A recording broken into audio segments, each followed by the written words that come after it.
자, 오늘부터 드디어 민수기로 들어갑니다. 네. 지난주까지, 광야에 대한 기초, 훈련, 기초 내용을 13번에 걸쳐서 다뤘습니다. 그래서 광야가 지시하는 비상등이라는 제목으로 13번을 이어왔고, 오늘부터 민수기 말씀으로 본격적으로 광야의 이야기를 시작하도록 하겠습니다. 제가 이 슬기로운 광야 생활이라는 주제의 말씀을 정하고 하면서 제가 제일 첫 시간에 말씀드렸던 우리가 슬기로운 광야 생활의 포인트가 뭔가를 말씀드렸던 것을 기억하시는지 모르겠습니다. 그건 뭐냐면 하나님의 위로하심이었습니다. 하나님의 위로하심이 나의 광야 같은 삶에도 있습니다. 우리는 눈을 들어서 나의 어렵고 힘든 현실 속에 하나님의 위로하심을 발견할 수 있어야 됩니다. 앞으로 민수기를 통하여 진행되는 모든 말씀의 포인트는 하나님의 위로하심입니다. 그런 관점에서 이 말씀을 같이 나눌 수 있기를 바랍니다. 오늘 읽은 우리 민수기 1장 이 시작은 지금 민수기의 출발 장소입니다. 민수기는 광야를 출발하는 때부터 이야기를 시작하고 있습니다. 따라서 지금 민수기 1장 1절에 이야기하는 이 해, 둘째 해, 둘째 달, 첫째 날 이곳은 어디냐면 시내산입니다. 시내산에서부터 비로소 광야에서 가나안을 향한 진군이 시작되는 시점이 어디냐면 지금 시내산이에요.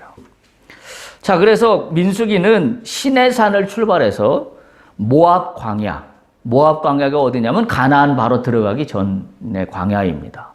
그러니까 시내산에서 모압 광야까지 일어난 여행 기록이다. 이렇게 이야기할 수도 있습니다. 근데 사실은 여행이라고 표현하기보다는 유량에 가깝습니다. 유량에. 자, 그런데 상식적으로 생각하는 유량하고는 전혀 차원이 다른 유량 생활입니다. 다시 말하면 유목 생활이죠. 방황입니다. 어찌 보면. 집도 없지요. 거주할 곳도 없고 일정한 생업도 없이 계속 걸어가는 겁니다. 그게 40년을 걸어갔습니다. 상식적인 유량과 다른 게 있다면 상식적인 세상에서의 사용하는 유량이라는 단어는 정처 없이 떠도는 겁니다. 그런데 지금 민수기에서 얘기하는 유량은 정처 없이 떠도는 게 아니라 목적지가 분명하다는 사실입니다. 우리는 이걸 반드시 기억해야 돼요. 우리는 목적지가 분명한 곳을 향하여 걸어가고 있는 인생의 과정 중에 있습니다. 그 과정 중에 잠깐 광야의 시간을 만났을 뿐이라는 사실을 우리는 반드시 기억해야 합니다. 광야가 목적지가 아닙니다. 제가 첫 시간에도 말씀드렸듯이 광야는 통과하는 곳이라고 말씀을 드렸습니다. 왜? 우리의 목적지는 가나안이기 때문에. 그래서 바로 목적지가 정해진 유량이라는 것이 오늘 우리가 민수기를 바라보면서 우리가 눈을 들어 우리가 바라봐야 될 중요한 포인트입니다. 히브리어로 이 민수기 이쪽을 뭐라고 했냐면 베미드바르라고 하는 용어를 쓰는데 이 용어가 이 히브리 말에서는 민수기라는 말이 뭐로 시작하고 있냐면 표제가 광야에서입니다. 그런 제목으로 시작하고 있는 그런 말씀입니다. 말씀드린 대로 민수기를 우리가 이해하고 있는 그동안의 기본적인 상식은, 그동안의 기본적인 성경의 지식은 민수기 하면 딱 떠오르는 게 이스라엘 백성들의 불순종, 불평, 원망, 그리고 거기에 따른 하나님의 심판. 이런 이야기들을 민수기라고 주로 우리가 바라보고 또 그렇게 배워왔습니다. 그러나 제가 말씀드리고자 하는 것처럼 그 이면을 뒤집어 보면 하나님의 끝없는 인내하심입니다. 이스라엘 백성들의 불순종과 불평과 원망이 끊임없이 이어지지만 사실은 그걸 뒤집어 놓고 얘기하면 하나님이 끊임없이 인내하시는 겁니다. 그걸 또 다른 말로 표현하면 하나님의 포기하지 아니하시는 사랑하심입니다. 그래서 우리가 희망이 있어요. 나는 날마다 주님을 배반하는 것 같고 주님 앞에 내가 하지 않아야 될 영적인 어떤 믿음의 모습을 보이고 사는 것 같지만 그런 와중에도 나에게 희망이 있는 것은 참고 기다려주시는 주님이 있기 때문입니다. 할렐루야. 인내하시는 주님.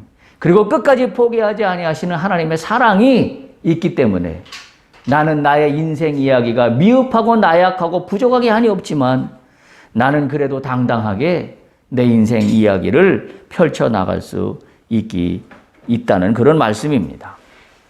우리가 오늘 첫 번째 민수기를 시작하면서 나누고 싶은 말씀은 기초체력 훈련입니다. 저는 오늘 이 본문의 말씀을 묵상하는 가운데 저의 머릿속에 떠올린 가장 중요한 단어가 뭐냐면 체력 훈련이었습니다. 기초 체력 훈련. 여러분 생각해 보세요.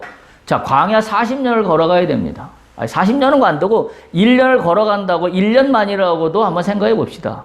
여러분 체력 없이 걸어갈 수 있겠습니까? 제가 말씀드리고 전에 이따 얘기하겠습니다만은 많은 사람들이 신앙을 잘못 이해하고 있어요. 신앙을 뭘로 이해하고 있냐면 나의 의지. 마치 우리가 예전에 70년대, 60년대, 70년대 우리가 그 개발 시기에 살았을 때 그때의 캐치프레이즈를 신앙이라고 생각하는 사람들이 있어요. 뭐라고 생각해요? 하면 된다. 정신력이라고 생각해요. 신앙을 정신력 정도로만 생각합니다. 그래서 정신력을 잘 붙잡고 있으면 종교는 마음의 평화 정도만 얻고 끝나버리는 그 정도가 아니에요. 그저 내 스스로 위안만 삼는다 그러면 그게 무슨 기독교입니까? 굳이 뭐 교회에 나올 이유가 있습니까? 나 혼자 그냥 좋은 책 놓고 묵상하고 명상, 소위 말하는 요즘 많이 얘기하는 명상하면서, 그리고 요즘 요가들 많이 하잖아요. 요가하면서, 요가도 사실은 그 명상에서 나온 거거든요. 그래서 마음을 단련하고 몸을 단련하고, 그러면 평화가 내 몸에 위안이 되고, 위로를 받는 거죠. 내 스스로 찾는 거죠. 우리가 분명히 해야 됩니다. 신앙은 체력이 있어야 합니다. 잘 들으세요. 신앙은 영적으로 체력이 있어야 합니다. 그래야 버팁니다. 여러분 광야를 무슨 수로 버틸 겁니까? 하루에도 수도 없이 쏟아져 오는 이 불볕 같은 이 공격을 무슨 수로 버티겠습니까? 비근한 예를 하나 들까요? 물질적으로 쪼달리는 경우가 있습니다. 예를 들면 빚을 졌습니다. 빚을 져서 쪼달리는 경우에 하루에도 수십 통씩 빚 갚아달라는 독촉 전화가 옵니다. 여러분 무슨 수로 버텨내겠습니까? 체력이 없으면 버텨내겠습니까? 그게 나 혼자 명상한다고, 나 혼자 평화를 찾는다고 그 수많은 빚 독촉의 전화 속에 내가 버텨낼 힘이 있습니까? 없어요. 없습니다. 그래서 많은 사람들이 그 극한의 상황에 처하면 포기합니다. 포기해요. 그래서 선택하지 않아야 될 일들을 선택하고 말아요. 왜? 방법이 없다고 여기니까. 그 얘기는 거꾸로 뒤집으면. 방법이 없다고 여기는 거는 거꾸로 뒤집으면 내가 그걸 버텨낼 체력이 없는 거예요. 영적인 체력이 없는 겁니다. 민수기를 시작하면서 가장 먼저 하나님께서 하신 일은 뭐냐면 기초 체력 훈련입니다. 이 이야기가 오늘 1절에서 3절 사이에 펼쳐지고 있다라는 그런 말씀입니다. 그래서 하나님은 뭘 시작하시냐면 보세요. 3절에 보면 뭐라고 시작하고 있냐면 2절에부터 뭐라고 얘기하냐면 각 회중에 있는 남자를 계수해서 3절에 뭐라고 이야기하고 있습니까? 20세 이상으로 싸움에 나갈 만한 모든 자를 선발합니다. 여러분 신앙은 싸움에 나갈 만한 자가 되어야 합니다. 할렐루야. 그래야 버텨내요. 우리가 소위 말하는 내공이라는 게 이런 겁니다. 체력은 내공입니다. 우리가 이 신앙생활을 오래 했던 작게 했던 상관없이 문제를 만나면 엎어지고 꼬꾸라지고 어찌할 바를 모릅니다. 왜 그런지 아십니까? 영적인 체력이 없기 때문이에요. 영적인 체력이 없으니까 그동안 신앙을 어떻게 이해했냐면 의지, 나의 어떤 정신력, 그리고 하나님이 해주실 거야. 나의 의지의 표명, 이 정도라고 생각하기 때문에 체력이 뒷받침되지 않은 거죠. 오늘 이 본문의 말씀은 하나님께서 뭘 만들길 원하냐면 앞으로 가나안을 돌아갑니다. 가나안이 어디예요? 우리의 목적지예요. 하나님이 준비해 놓으신 우리의 목적지예요. 가나안을 들어가는데 그냥 들어가라고 하시는 게 아니라 어떻게 들어가라고? 군사로 들어가라고. 그래서 여기 3절이 그렇게 시작하고 있는 거예요. 싸울 만한 모든 자를 선발하시는 겁니다. 여러분, 앞으로 우리 인생에서 지금부터 우리 모두는 누구도 예외 없이 하나님이 나를 위하여 준비해 놓으신 가나안 땅에 들어갈 때까지 나는 뭘로 들어간다? 군사로 들어갑니다. 할렐루야. 군사로 들어가는 겁니다. 그저 어슬렁어슬렁 목적지도 어딘지도 모르고 이리 가면 이렇게 이래도 좋고 저래 가면 저래도 좋고 오합지졸로 들어가는 게 아니란 이야기예요. 분명하게 오늘 민수기를 시작하면서 목적의식을 둬야 됩니다. 여러분 스스로 다짐하시고 고백하시기 바랍니다. 스스로. 나는 오늘부터 하나님의 군사다. 할렐루야. 하나님의 군사가 되어야 합니다. 하나님의 군사가 되려면 뭐부터 있어야 돼요? 체력이 있어야 됩니다. 기초 체력이 갖추어지지 않고서는 군사가 될 수 없어요. 체력이 없는데 어떻게 총을 들 수 있으며, 그리고 전쟁이라는 것이 소위 말해서 뭐 10분 하고 끝나는 전쟁이 아니지 않습니까? 때로는 산을 기어 올라가야 하기도 하고, 물속을 막 뚫고 막 총을 들고 막 이렇게 위에다가 물 한 젖게 떠받치고 이렇게 하고 걸어가기도 해야 되고, 다 뭐예요? 체력이 있어야 됩니다. 체력이 없으면 믿음의 생활을 건강하게 할 수 없어요. 그러니까 어찌 보면 믿음이라고 이야기할 수 없는 믿음 생활을 하고 있는 겁니다. 출애굽하고 가나안으로 들어갈 때까지 40년 세월을 뭘로 갈 겁니까? 체력이 있어야 돼요. 그래서 하나님은 제일 먼저 뭘 하시냐면 행진하기 전에, 지금 아직 행진하기 전이에요. 이 상황이. 행진하기 전에 체력 강화 훈련을 시키신다는 이야기를 제가 오늘 드리고자 하는 겁니다. 목적지 가나안은, 제가 목적지가 분명하다고 말씀드린 이 가나안은 이미 하나님께서 예언하신 것이에요.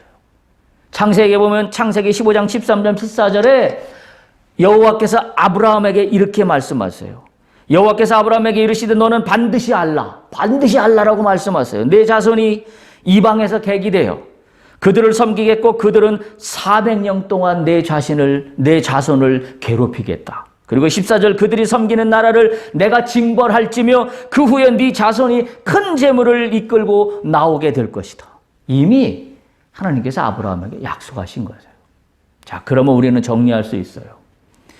많은 사람들이 영적인 눈을 떠야 되는 게 이거예요. 우리가 눈을 떠야 되는 게 이겁니다. 뭐예요? 하나님은 약속하신 것을 반드시 성취하신다.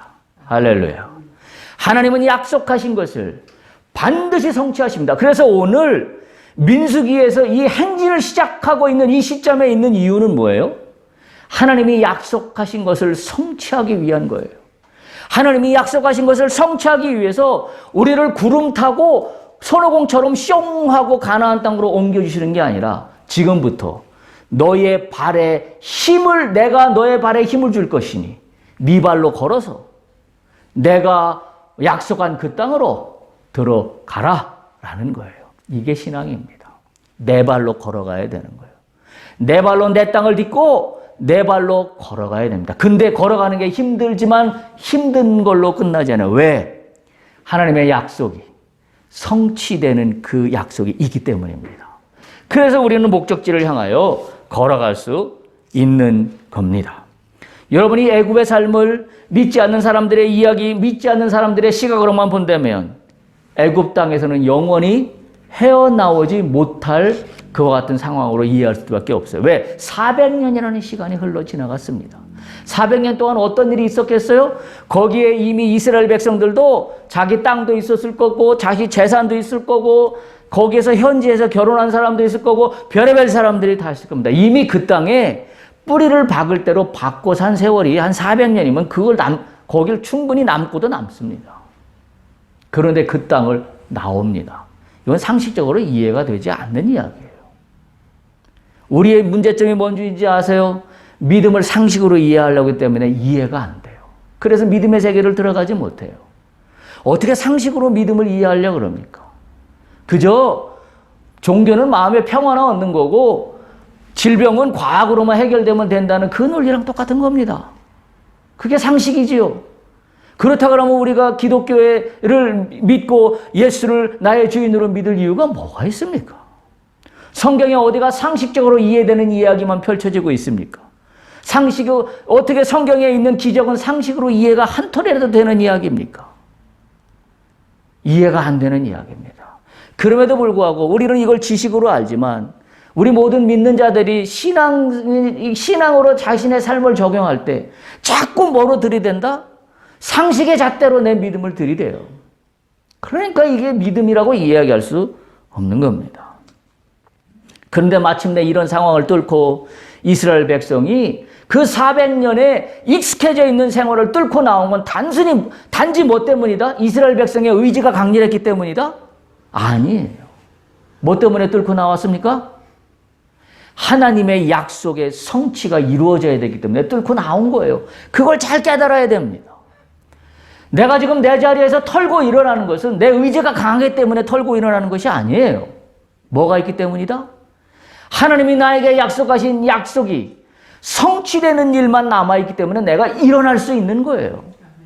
우리가 그것을 믿어야 해요. 그게 믿음입니다. 그걸 바라보지 못한다면 우리는 믿음이라고 이야기할 수 없습니다. 출애굽으로부터 가나안 땅에 돌아갈 때까지 이 모든 생활을 진두지휘하시는 분의 이야기가 민수기의 이야기예요. 누가 진두지휘하십니까? 모세입니까? 하나님이세요.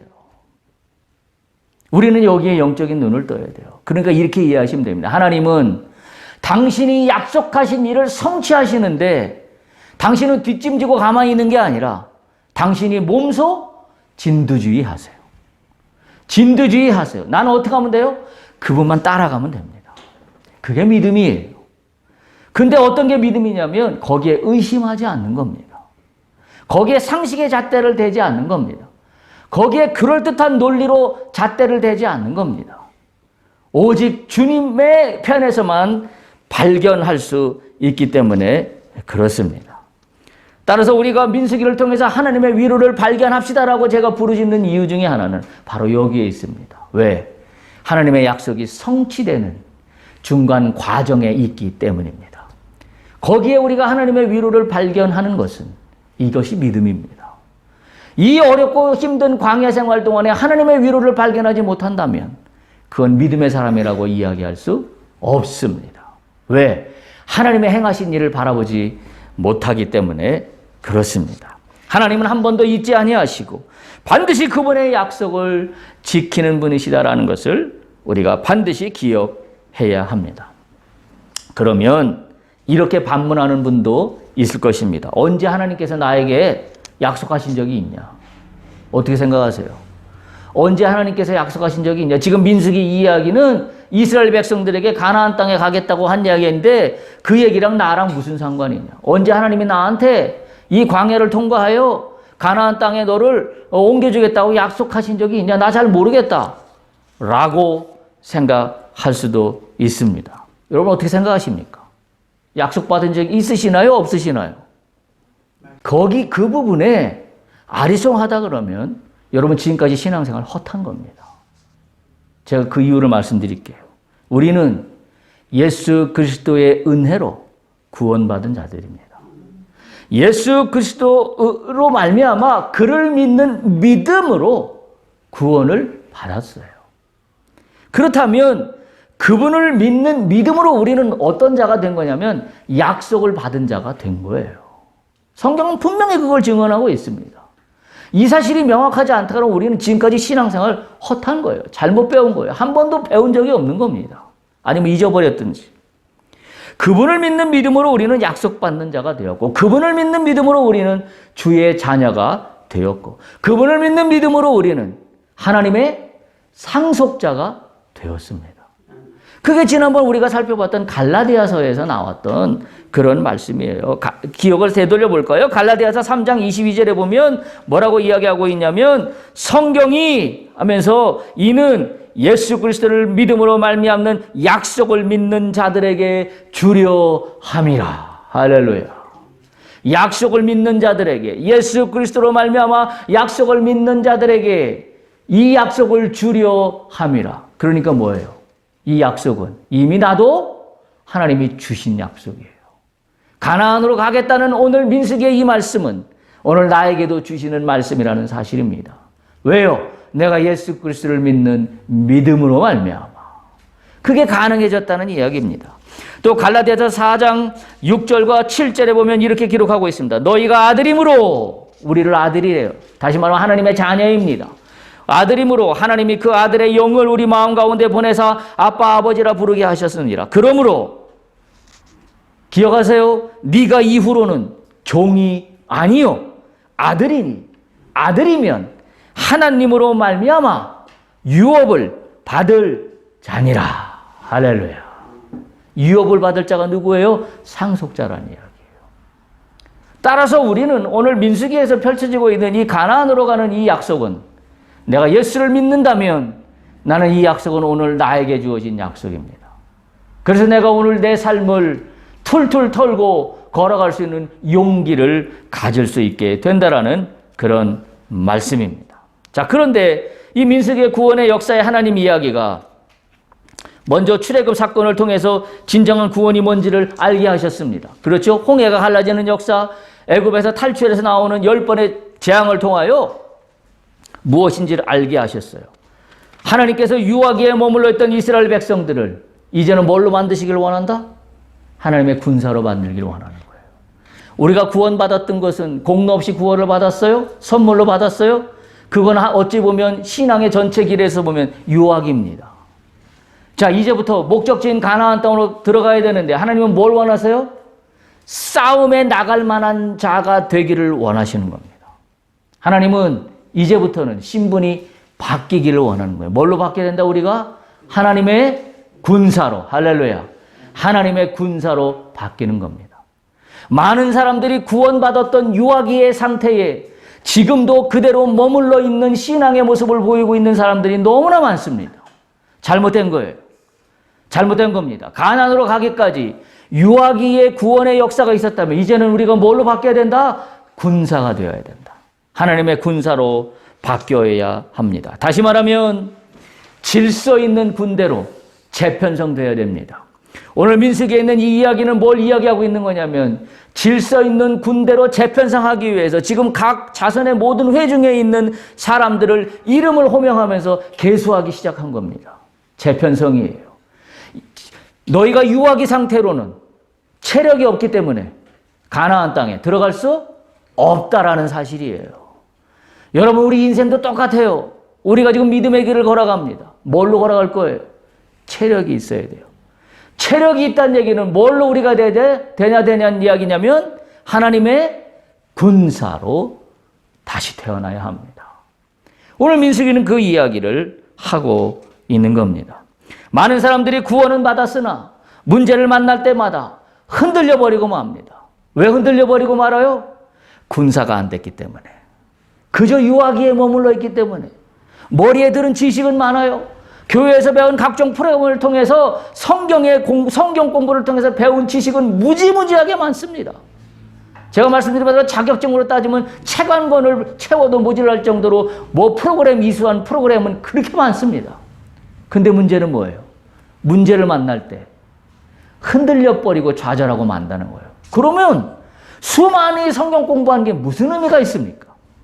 도대체 성경 공부는 왜 하는 겁니까? 이유는 뭐예요? 하나님의 군사가 되지 않았어요. 우리가 성경 공부를 하는 목적은 뭐가 되어야 돼요? 군사가 되어야 돼요. 그래서 하나님에 대한 지식을 알면 알수록 내가 하나님의 군사가 되어야 돼요. 근데 우리는 그것을 하나님의 군사가 되는 지식으로 받아들인 게 아니라 그저 내 마음의 위로나 받는 정도로, 그저 내 마음의 평화나 얻는 정도로, 그래서 그냥 막연하게 하나님이 도와주실 거야, 뭐 이 정도. 군사는 그렇게 갖고는 싸움에 나갈 수 없어요. 전쟁은 하나님이 하시지만 전쟁은 하나님이 혼자 하시지 않아요. 반드시 누굴 통해서요? 사람의 손을 통해서 하십니다. 사람이 체력이 있어야 돼요. 누가 되어야 돼요? 하나님의 군사가 되어야 합니다. 이제 우리는 하나님의 군사로 재조직 되어야 됩니다. 할렐루야. 이제부터 우리는 하나님의 군사입니다. 꼭 기억하세요. 오늘부터 나는 하나님의 군사로 살아가겠습니다. 라고 날마다 고백할 수 있기를 바랍니다. 가나안으로 가는 이 광야의 시간에 하나님의 군사로 재편성하게 하시는 하나님의 목적이 분명히 뚜렷합니다. 민수기에 보면 그 이야기가 나오는데 첫 번째 광야는 어떤 길이에요? 사막길이에요. 사막길을 군사가 되지 않고서는 뚫어나갈 수가 없어요. 아스팔트가 아니란 이야기입니다. 사막의 환경은 내 상상을 초월하는 환경이에요. 두 번째, 광야길은 먹을 양식도 내 마음대로 선택할 수 있는 장소가 아니에요. 무슨 힘으로 버텨내겠어요? 체력이 없으면 안 되는 일입니다. 세 번째, 광야길을 가다 보면 뜻하지 않은 주변의 위협적인 요소들을 만나기도 합니다. 민수기에 보면 광야 족속들의 침입을 받아서 가는 족족 전쟁을 치르기도 하고 또 불뱀과 전갈이 나와서 물리기도 하고 여러 가지 뜻하지 않은 상황들이 존재합니다. 군사가 되지 않으면 이 모든 것들을 버텨낼 수 없습니다. 그래서 하나님은 어떻게 하시는 거예요? 광야를 출발하기 전에 군사 기초 체력 훈련을 명령하고 있다라는 사실입니다. 자, 지금부터 그 증명을 제가 말씀으로 해 보이도록 하겠습니다. 제가 이 말씀을 준비하면서 가장 눈에 들어왔던 것은 1장 1절의 말씀입니다. 1장 1절 말씀 중에서도 앞부분에 있는 말씀이에요. 이스라엘 자손이 애굽 땅에서 나온 후 둘째 해, 둘째 달, 첫째 날이라고 유독 기록하고 있다는 데에 제 시선을 끌었습니다. 자, 애굽 땅을 나온 후 2년째, 두 번째 다는 달, 첫째 날이라고 기록하고 있습니다. 그리고 나서 계수를 합니다. 이 날짜, 시간이 이만큼 경과됐다는 걸 이야기한 다음에 지금 인구조사 계수를 하고 있다는데 제가 의문을 갖고 다시 한번 성경을 찾아보기 시작했습니다. 바로 지금 민수기를 시작하고 있는 때는 애굽에서 나온 2년째 되는 해 둘째 날, 첫째 날이라는 둘째 달, 첫째 날이라는 그런 시점입니다. 자, 출애굽 1절을 보면 애굽의 람셋에서 처음 나왔을 때가 첫 해, 그러니까 첫 해죠. 그 나왔던 거 첫 해로 여기면 첫 해 정월 15일에 출발합니다. 그게 민수기 33장 3절에도 나오고 출애굽기에도 기록하고 있습니다. 그리고 애굽을 떠난 지 3개월 지났을 때, 그러니까 정월에 나왔으니까 한 3월 중순쯤에 지금 우리가 있는 이 민수기 출발점인 시내산에 도착한 거예요. 그러니까 애굽에 나와서 3개월 정도 됐을 때 시내산에 도착해서 지금까지 있는 겁니다. 자, 그리고 오늘 본문에 이 지금 둘째 달 첫째 날이라고 기록해서 그 기간을 이렇게 따져보면 대략 14개월 정도가 됩니다. 그러니까 애굽에서 나온 후 한 14개월 정도 지금 시내산에 머물고 있습니다. 1년이 조금 넘게 시내산에 머물고 있습니다. 자, 그래서 제가 여기에 뻗뜩 영감을 받았습니다. 아, 그렇다면 이 1년이 되는 이 시간 동안 무슨 일이 있었을까? 무슨 일이 있었을까? 라는 걸 찾아보다가 두 가지 큰 사실을 다시 한번 찾을 수 있었습니다. 첫 번째, 이 기간 동안에 1년이라는 기간은 어떤 기간이에요? 여러분 다시 한번 리마인드 하면 지금 가나안으로 가야 되는 거잖아요. 목적지가 있잖아요. 근데 지금 안 가고 1년째 지금 여기 머물러 있는 거예요. 한마디로 정체 기간입니다. 자, 우리 생각 같으면 어때요? 지금 가려고 출애굽에서 나왔으면 빨리 지금 하루라도 빨리 걸어가야 될 거 아닙니까? 근데 지금 안 걷고 여기 지금 머물러 있는 거예요. 1년 2개월을. 무슨 생각이 들어요? 이거 뭐 하는 짓인가 내가 지금. 다시 얘기하면 군사가 되기 전에 하나님은 머물게 하고 있다는 사실을 기억해야 돼요.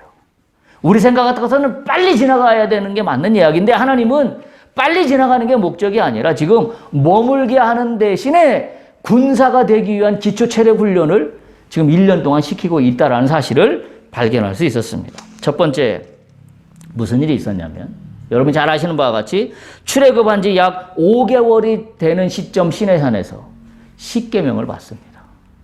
그게 이때 일어난 일이에요. 정체 상태에 있던 기간에 십계명을 받습니다. 출애굽기 19장 1절에 보면 애굽 땅을 떠난 지 3개월이 되던 날이라고 기록하고 있고 출애굽기 19장 3절에 보면 모세가 하나님 산에 올라가서 밤낮 40일이 지났다라고 할 때 십계명을 받아요. 그러니까 40일 더하기 3개월을 하면 약 5개월 정도 되는 시점에 이 시내산에서 십계명을 받았다라는 그런 이야기가 됩니다. 그래서 출애굽기 20장 1절에서 17절을 보면 모세에게 십계명을 수여하십니다. 그리고 둘째의 첫째 달 초하루, 다시 말하면 오늘 이 민수기가 시작하는 바로 전 상황이에요. 전 상황에 뭐가 있었냐면 출애굽기 40장 10절에 보면 성막을 세웠습니다. 성막을. 자, 그래서 이걸 보면 우리가 분명히 이해할 수 있는 영적인 교훈이 있습니다. 십계명이 어떤 의미입니까? 우리 마음에 새기고 실천해야 할 하나님의 명령이 십계명입니다. 그래서 이건 우리가 살아가는 영적이고 인간적인 삶의 지침이 십계명이에요. 여기에는 하나님을 사랑하는 길, 나를 사랑하는 길, 이웃을 사랑하는 길, 그런 모든 게 십계명입니다. 옳고 그름의 판단 기준이고 선한 삶을 살아가는 것의 판단 기준이고 나 자신은 물론이고 이웃과의 삶에서 복되게 하는 것이 어떤 것인가라는 것을 판단할 수 있는 기준을 십계명으로 세워주고 있습니다. 다시 한번 강조하지만 십계명은 언제 주어졌다? 광야에서 행진하기 전에 주어졌다라는 사실을 분명히 기억해야 합니다. 이건 뭘 얘기할까요? 출애굽해서 바로 유아기에서 구원받은 상태와 이제부터는 신분이 달라져야 된다. 이제 유아기가 아니라 구원받은 자로서의 신분으로 바뀌어야 된다. 구원받은 자로서의 신분은 오늘 제 설교 제목으로 이야기하면 하나님의 군사로 신분이 바뀌어야 된다. 그럼 하나님의 군사가 되기 위한 기본 체력 훈련은 뭐다? 삶의 판단 기준을 세우는 겁니다. 그게 십계명이에요. 우리로 얘기하면 말씀으로 무장하는 겁니다. 그게 십계명의 의미예요. 여러분 행군해야 돼. 광야에서 떨치고 잃어가야 돼. 하루가 급해요. 빨리 걸어가야 돼요. 그게 아니라 더 급한 게 뭐다? 하나님이 볼 때는 말씀으로 무장하는 거다. 이게 첫 번째 체력 훈련이란 이야기입니다. 두 번째 성막을 세웠다는 건 무엇을 의미합니까? 성막은 몇 가지 중요한 의미가 있습니다. 첫 번째 성막은 하나님이 임재하는 장소가 성막입니다. 그렇죠? 구약 성경에 보면 하나님이 늘 성막에 임재하셔서 민수기에 보면 계속 성막 가운데 뭐예요? 하나님의 임재하심이 나타납니다. 구름 가운데 운행하심이 나타납니다. 그래서 성막의 회막문 앞에 구름이 떴을 때 이스라엘 백성들이 그 앞에 무릎을 꿇고 모이고 그런 일들이 나오는 걸 우리가 발견합니다. 두 번째 성막은 어떤 곳이에요? 하나님께 제사를 드리는 곳입니다. 하나님께 제사를 드리는 목적으로 세워진 곳이 성막이에요. 그리고 세 번째 성막은 어떤 곳이에요? 나의 죄의 문제를 해결하는 곳이 성막입니다. 제사를 드리면서 가장 중요하게 여겼던 게 뭐예요? 나의 죄를 대속하는 거였어요. 그래서 뭘 했습니까? 동물을 잡아서 그 피를 제사 제물로 올렸던 겁니다. 성막을 세웠다는 것은 뭘 의미할까요? 한마디로 예배를 드리는 겁니다. 여러분 군사가 된다는 것은 기초 체력 훈련의 두 번째 중요한 건 뭐냐? 예배입니다. 근데 예배를 여러분 다시 한번 정리해야 됩니다. 그저 교회 문 앞에 나와서 예배 시간에 참석한 게 예배를 드린 게 아니에요. 예배를 드린다는 것은 성막을 세웠다는 것은 무슨 의미냐면 하나님과의 관계를 바로 세우는 겁니다. 그게 예배의 본질이에요. 하나님과의 관계를 바로 세우는 게 예배의 본질입니다. 왜요? 성막이 어떤 곳이라 그랬습니까? 하나님이 임재하는 곳. 두 번째, 성막은 하나님께 제사 드리는 곳. 세 번째, 성막은 하나님께 나의 죄를 고백하여 대속받는 곳이 성막이라 그랬어요. 따라서 우리가 예배 드린다는 것은 이 세 가지를 오늘도 우리 속에 이야기될 수 있어야 돼요. 내가 예배 드릴 때 하나님이 임재하십니다. 내가 예배 드릴 때 나의 예배를 하나님이 받으십니다. 내가 예배 드릴 때 나의 죄의 문제를 고백하여 해결받아야 합니다. 이걸 한마디로 표현하면 하나님과의 관계를 세우는 겁니다. 이게 성막을 세웠다라는 의미입니다. 예배에 목숨을 걸 수 있길 바랍니다. 할렐루야. 여러분 예배에 목숨 거십니까? 그저 예배 주일날 되니까 정해진 시간에 왔다 가는 것이 예배가 아닙니다. 오늘부터 생각을 바꾸세요. 예배는 나와 하나님 사이의 관계를 분명하게 하는 복된 거룩한 시간이다. 할렐루야. 다시 한번 정의합니다. 예배는 하나님과 나 사이의 관계를 바로 세우는 거룩한 시간이다. 할렐루야. 우리가 예배를 그래서 목숨을 걸어야 합니다. 하나님 나 이 예배 시간 동안에 주님과의 관계가 바로 세워지지 아니하면 나는 죽은 거나 마찬가지입니다. 나는 이 땅을 살아갈 힘이 없습니다. 그게 예배란 말씀입니다. 여러분 하나님의 군사가 된다는 건 기초 체력이라고 말씀드리냐. 하나님 왜 이렇게 하시는가? 저는 기억을 떠올리지 않을 수가 없습니다. 2002년도 한일 월드컵 당시에 우리나라 축구대표팀은 전무후무하게 세계 4강이라는 자리에 올랐습니다. 그때 감독이 누구였었냐면 히딩크라는 감독 우리가 너무나 잘 압니다. 처음에 히딩크 감독이 부임했을 때 많은 사람들이 기대가 하늘을 찔렀습니다. 왜? 뭐 명장이 왔다고 그랬으니까요. 그런데 한 1년 전쯤에 히딩크 감독이 대표팀 감독으로 부임했는데 월드컵 1년 정도 남겨놓고 계속 훈련을 하면서 외국 대표팀과 평가전을 치렀습니다. 그때 히딩크 감독이 별명이 무엇이었는지 기억하십니까? 5대0입니다. 5대0. 왜냐하면 평가전 할 때마다 맨날 5대0으로 졌어요. 그래서 월드컵이 막상 열리기 전, 지난 그 전 1년 동안 히딩크 감독이 여론의 비난과 조롱을 엄청 받았습니다. 그래서 여론 타이틀 기대마다 5대0 감독이라고 비난했습니다. 조롱했습니다. 그런데 히딩크 감독은 하나도 눈도 깜짝하지 않았습니다. 두고 봐라. 두고 봐라. 아무도 그 사실이 뭘 두고 보라는 것인지 알지 못했어요. 근데 히딩크 감독의 나중에 성공하고 나서 히딩크 감독의 리더십을 다시 조명하면서 텔레비전에 다큐멘터리로 나왔던 걸 제가 아주 감명 깊게 봤던 기억이 지금도 생생한데 그때 인터뷰한 내용 중에 이런 내용이 전 지금도 생각이 납니다. 히딩크가 뭐라고 그랬냐면 정신력은 체력에서 나온다 그랬어요. 저는 그 말이 굉장히 그때 당시에 쇼킹했습니다. 우리의 정신력은 그동안 우리가 생각했던 정신력은 뭐예요? 말 그대로 정신력이에요. 하면 된다. 불굴의 의지, 불굴의 투지. 하면 된다. 안 될 게 뭐 있냐? 믿습니다. 우리 신앙 같은 모습 아니에요? 우리 신앙도 그런 거 아닙니까? 믿습니다. 하면 된다. 정신력을 강화해. 정신력으로 나가야지. 그게 체력인가요? 그게 체력이 아니에요. 군사가 되지 않으면 체력이 뒷받침되지 않아요. 히딩크 감독이 했던 전략은 뭐냐면 체력 훈련이었어요. 1년 동안 체력 훈련만 뺑뺑이 돌렸어요. 선수들이 막 지쳐서 나가 떨어졌습니다. 그런데 막상 월드컵 현장에서 그 진가가 나타나기 시작했어요. 뭐가 나타났어요? 소위 여러분 기억하시나요? 압박 축구라는 걸 했어요. 압박 축구는 뭐예요? 외국에 공격수 1명이 있으면 우리나라 선수가 3명이 둘러싸는 거예요. 공을 잡는 선수마다 3명씩 둘러싸요. 자, 그러면 선수가 11명이 뛰는데 3명씩 둘러싸려면 어떻게 해야 돼요? 체력이 없으면 못하는 겁니다. 체력이 없으면 여기저기 뛰어다니면서 공격과 수비를 뛰어다니면서 어떻게 압박 축구를 합니까? 그때 모든 사람들이 깨달았어요. 아, 그렇구나. 히딩크 이야기가 맞았구나. 저는 그 사실을 오늘 다시 한번 떠올리면서 우리의 신앙도 그거와 동일하다. 내가 그저 믿음을 하면 된다, 주님 믿습니다라는 의지의 표명으로만 하고 있다면 그건 내 체력이 아니에요. 내 체력이 오늘 뭐예요?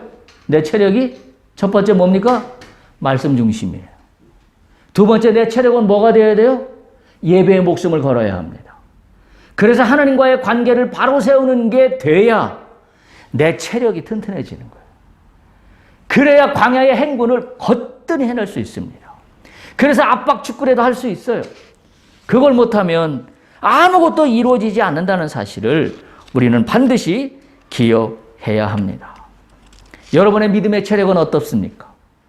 그저 불굴의 의지만 있다고 믿음의 체력이라고 이야기하고 있지는 않습니까? 오늘 다시 한번 돌이켜야 합니다. 체력을 기르십시오. 군사가 되어야 합니다. 뭘로 기르겠습니까? 총과 칼이요? 아닙니다.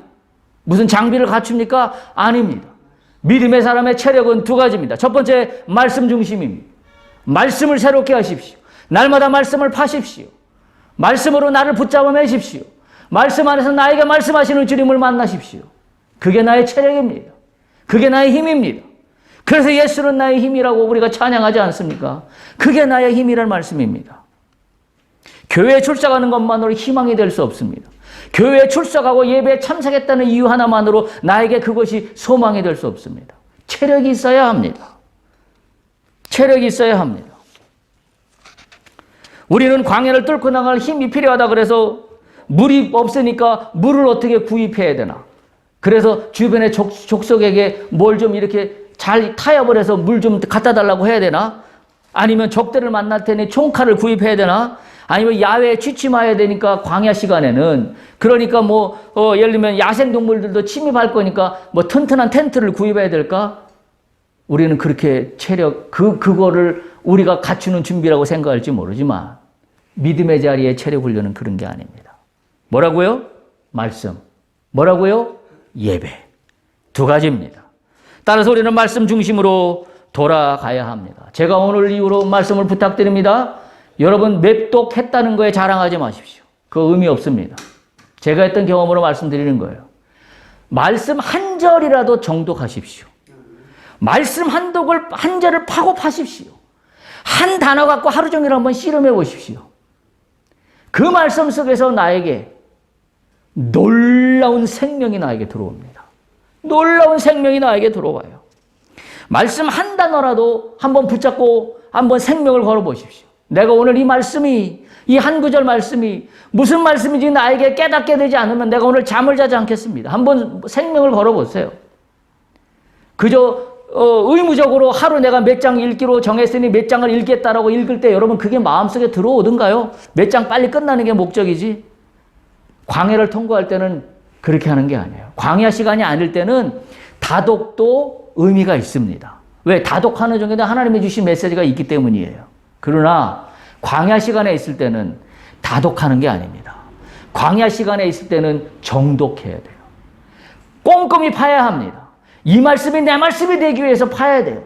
오늘 내가 읽는 이 한 절의 말씀이 내 말씀이 되기까지 내가 이 말씀을 100번이라도 읽겠습니다. 그런 각오가 있어야 돼요. 그게 말씀의 생명을 거는 거예요. 여러분 100번을 읽고 1000번을 읽어보십시오. 그 말씀이 내 눈에 박히기 시작합니다. 그 말씀이 내 가슴에 뚫어지게 들어오기 시작합니다. 제가 말씀드렸죠? 제가 어려운 시기에 있을 때 2년 동안 아무것도 안 하고 말씀만 받다 그랬습니다. 그때 저는 다독하지 않았어요. 어떤 때 한 절만 가지고 하루 종일 씨름했습니다. 하나님 이 말씀이 뭡니까? 왜 오늘 이 말씀을 저에게 읽게 하셨습니까? 저에게 주시는 말씀이 무슨 의미입니까? 제가 깨닫지 못하게 싸우니 어찌해야 합니까? 기도하고 읽고 기도하고 읽고 기도하고 읽고 그게 2년을 걸렸습니다. 저는 지금 돌이켜 생각하면 그때 내가 정독했던 2년을 성경을 정독했던 저는 그때 한 번도 성경을 읽지 못했어요. 책 몇 권밖에 읽지 못했습니다. 말하자면.